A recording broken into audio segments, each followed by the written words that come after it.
Marketing department apparently because this place cleared out somewhat. But thank you for being here. We're going to talk about Seedsigner. So we're going from the very kind of like dynamic world of Lightning to the very deliberate, low time preference, high security decisions that come with Bitcoin cold storage and trying to safeguard generational wealth.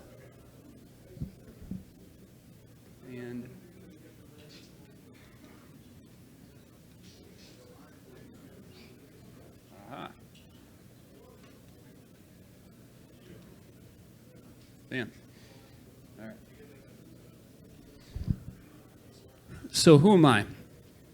Just a brief, it's funny that I'm wearing shades up here. I won't belabor this too much, but I'm not a sunglasses person, so if I fall or trip or something, that'll be part of the entertainment here. But I do have a strong belief in people's privacy rights and their ability to reveal themselves selectively to the world around them. So even though with my wife and family in my normal life, I never wear sunglasses, literally never wear sunglasses. And people say to me like, take those off, you look like a douchebag. And I kind of agree. But I'm a private person, and I think that people should have the right to be private. So that's a part of my shtick. I'm a little bit of a privacy LARP. But I am formerly a digital forensics examiner. I spent about 12 years of my life doing hardcore, everyday digital forensics examinations. A little bit of a secret, I'm a former cop, and that was in a law enforcement setting that I was a forensic examiner. I also have a master's degree in organizational security management, which incorporates, of course, physical security issues as well as information security issues and kind of tries to tie those into an academic setting. But I've been a Bitcoiner since about 2013. I first heard of Bitcoin at work at the forensic lab. There was another examiner who was working a case that involved a young man who had figured out that he could mine Bitcoin with the GPUs on his gaming computer, and then he could then use those Bitcoins to purchase weed on the Silk Road that he would repackage and take to school.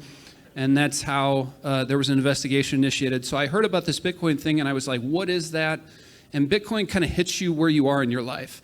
So at that point, I was a young father, had recently purchased a house that was probably way more than I should have afforded. And so I was looking for investment opportunities in the world. And that was the lens through which I viewed Bitcoin when I first encountered it. And I won't belabor this too much, but I kind of view my Bitcoin existence as a play in two acts. And the first act is Bitcoin as an investment. And then the second act is a little bit more in line with El Salvador here. It's Bitcoin as the hope for the future, a hope for a better world, a hope for a more low time preference world where we can set aside value for our children and our children's children, and that's at the heart of kind of what we're working on with Seedsigner. So a couple other things. I love 3D printing. It's this thing, something about being able to imagine something that it doesn't exist in reality and then in some way to be able to bring it into reality. That tangible kind of transformation is magical to me still. I won't belabor I'm a Christian, but I do believe that whether you're a believer or you're just a good person, one of the best things we can do in life is to try to make things better for the people around us. So that's part of the ethos that I like to think that we build in a Seedsigner. And then lastly, I started this crazy Seedsigner thing when I stepped away from my digital forensics career. So what's a Seedsigner? Can I just get a show of hands of like, how many people have heard of a Seedsigner? Keith, you don't count. So everybody started, how many people feel like they really understand the point of it and the functionality and what it does? Another show of hands. So a smaller percentage. So Seedsigner is one of these things that you maybe have heard of because I'm the guy behind the Twitter account saying all sorts of dumb things on Twitter. And you may have seen a couple pictures, but you may not understand really what the device is for and what it's capable of doing. So that's what I hope to convey in this presentation. This is going to be deeply technical. This is just like the basics of cold storage with Seedsigner and the model that we use. So Seedsigner was a product of after I'd stepped away from the forensics industry, I had another revelation. I had a weak hands episode, and that was what caused my transformation from Bitcoin as an investable asset to Bitcoin as generational wealth and hope for the world. So in 2017, as the price was starting to recover from the long bear market, I got to the point where I mentioned we'd bought probably a more expensive house than we should have. Bitcoin got to the point where we could pay off our house and start a totally new debt-free life. And I'd always kind of like, back in 2013, it was kind of laughable that like, could we ever pay off our house with Bitcoin? That's nuts. But it was during the block size wars early in 2017, it was getting to that point. And so I had the freak out moment where it's like, if I lose the ability to get out of debt completely because some nerds are arguing about parameters in software, that's something I'll probably never forgive myself for. So weak hands, sold everything, and then that was early 2017. I didn't mention. So for the rest of 2017, the price keeps going up and up and up, and I don't want to hear about Bitcoin, think about Bitcoin, or have anybody use the word Bitcoin in my proximity. But then the bubble burst, and Bitcoin crashed, and it started coming back up. And I found myself listening to the same podcasts, peeking at Reddit back then, but Bitcoin Twitter as well, and following some of the same accounts. But this time I was viewing Bitcoin through the lens of, again, that hope for the world, generational wealth. And so I started reaccumulating Bitcoin as I was transitioning out of my working years. And after I left work, I was looking for a new way to store Bitcoin that was better than what I had previously been doing to store Bitcoin. I had essentially had public-private key pairs that I'd gone through this whole in-depth process to create, where you take an offline computer and a printer that is never going to touch the internet, et cetera, et cetera. And I wanted something that was more convenient.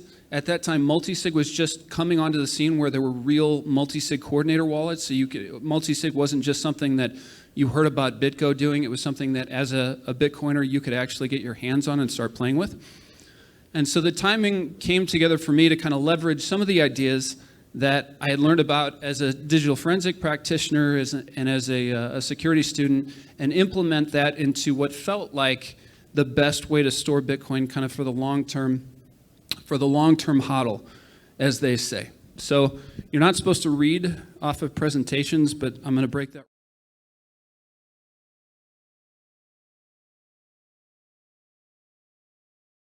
It does all the things that a hardware wallet will do to get you a very solid cold storage setup. So we create private keys, and we do that drawing from either you bring the seed to Seedsigner, or you can transform physical entropy in the real world into private keys. And then we can take those private keys and create the public version of those that you need to be able to set up a wallet. And then, of course, what good is Bitcoin cold storage if eventually, when you want to buy a car or a house or leave money to your children or whatever, it's no good if you can't send it. So, of course, Seedsigner lets you, gives you the ability to be able to spend the Bitcoin as well. So it's basically a hardware wallet that you can build yourself from commodity hardware components that are just off-the-shelf things that you can find, probably tough to find at a local electronics store, but things that you can pretty easily find on the internet.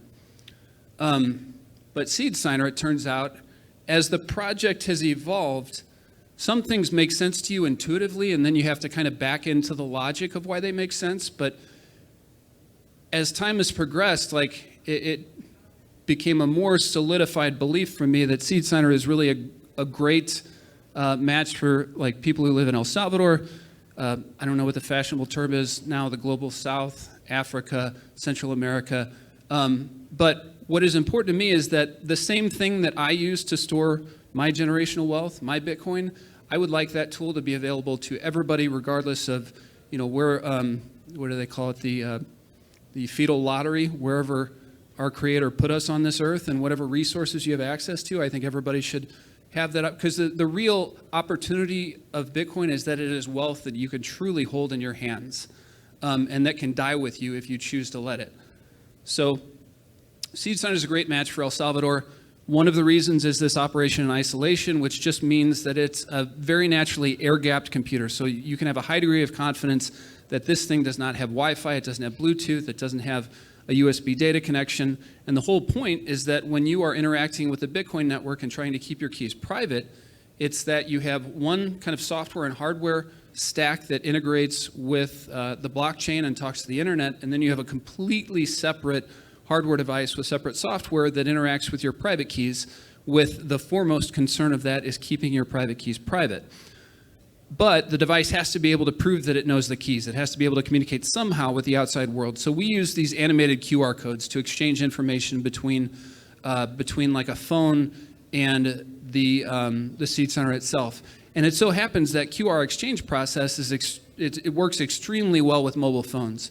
And in places like El Salvador, the way that most people come to the internet is not through a laptop computer or a desktop computer, it's through the phone that they carry around in their pocket. So Seedsigner is a natural fit out of the box. You don't need any adapters, no memory cards or anything like that. It just works with a Seedsigner and your phone to have air-gapped cold storage.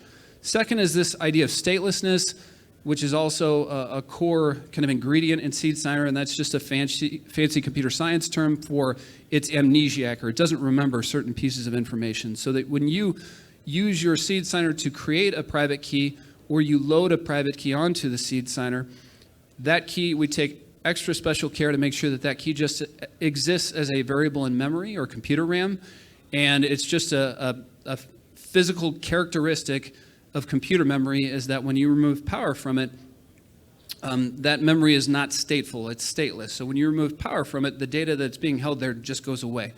So with your Seedsigner, when you unplug it, or after you shut it down, the keys just dissipate, they disappear, and there's confidence in the hardware that that's happening. So what does that enable for people here in El Salvador? Now you have this one device that you can use to either manage one hardware kind of wallet setup, one hardware savings account, one Bitcoin savings account, or you can manage multiple Bitcoin savings accounts, or you can now have access to multi-sig, whether that's a 2 of 3 or 3 of 5 setup, where you have geographically distributed keys that you use for your long-term storage, or if you have your grandma or your uncle or a very good friend and you want to help them set up a truly cold offline Bitcoin savings account, you can use your Seedsigner to help them. And when they need help making a spend, they can come back to you or they get their own Seedsigner. But what I'm getting at is this device is shareable with trusted third parties. So not everybody has to have their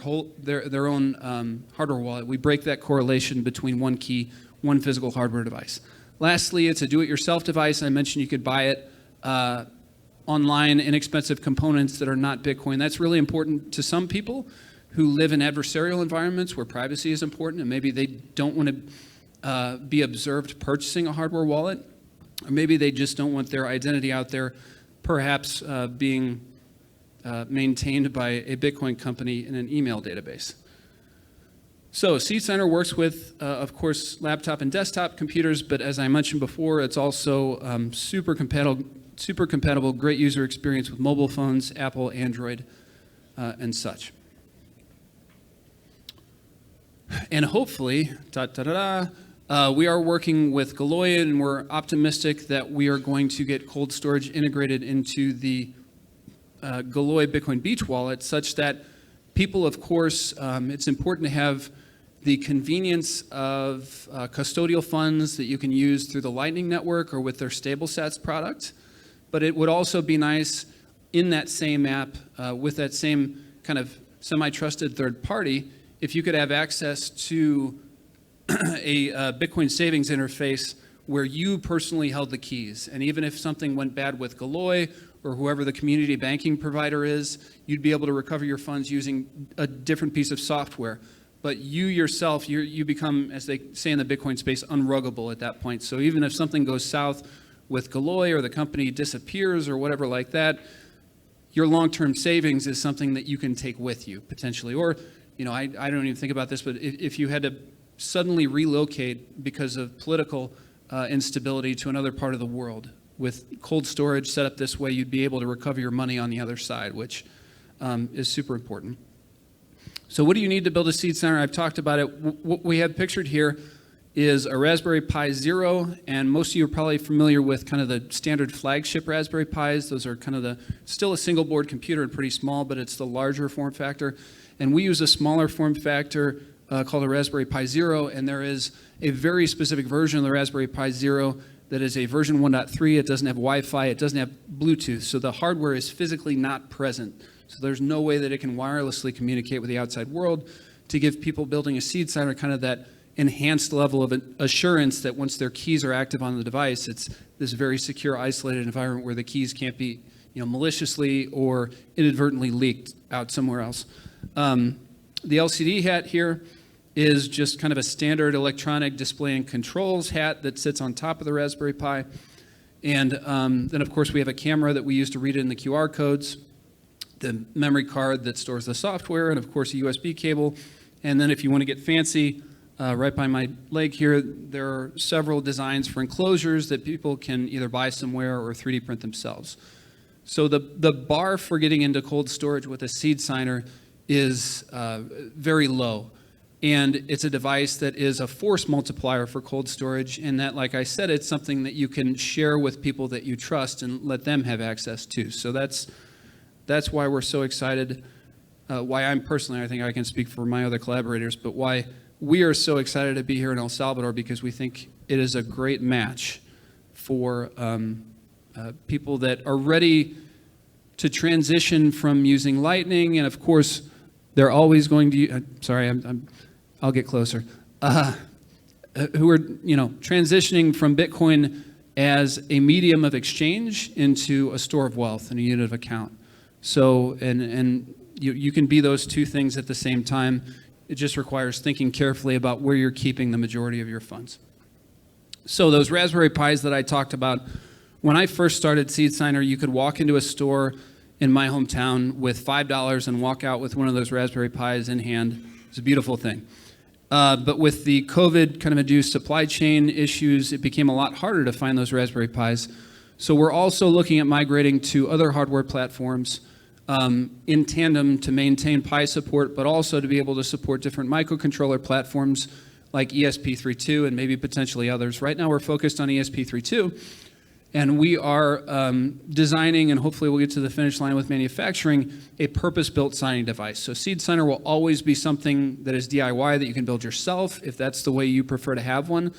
But another thing I've learned throughout my time with this project is that there's only a finite percentage of people out there that are actually going to build their own hardware wallet. So if you're not the kind of person who's going to acquire hardware components and put them together by yourself, hopefully down the road you'll be able to just go to a website, or even better, go to a local meetup or a local retailer and be able to privately buy a Seedsigner just with Bitcoin straight out. So I'll leave it at that. But important to support DIY builders, but I have to be realistic, and being able to sell a retail available device like this also goes a long way towards rewarding some of our contributors that work so hard to build the software. So how we grow the product matters. The project matters. We are really trying to optimize for the impact that we can make and approach development of this in a very grassroots, very low time preference kind of way. I see Seedsigner hopefully in the future, as we expand to different hardware profiles and hopefully become a little bit more ubiquitous in terms of if you want one, you can get one. I would like to position Seedsigner as kind of a communal resource within the Bitcoin community.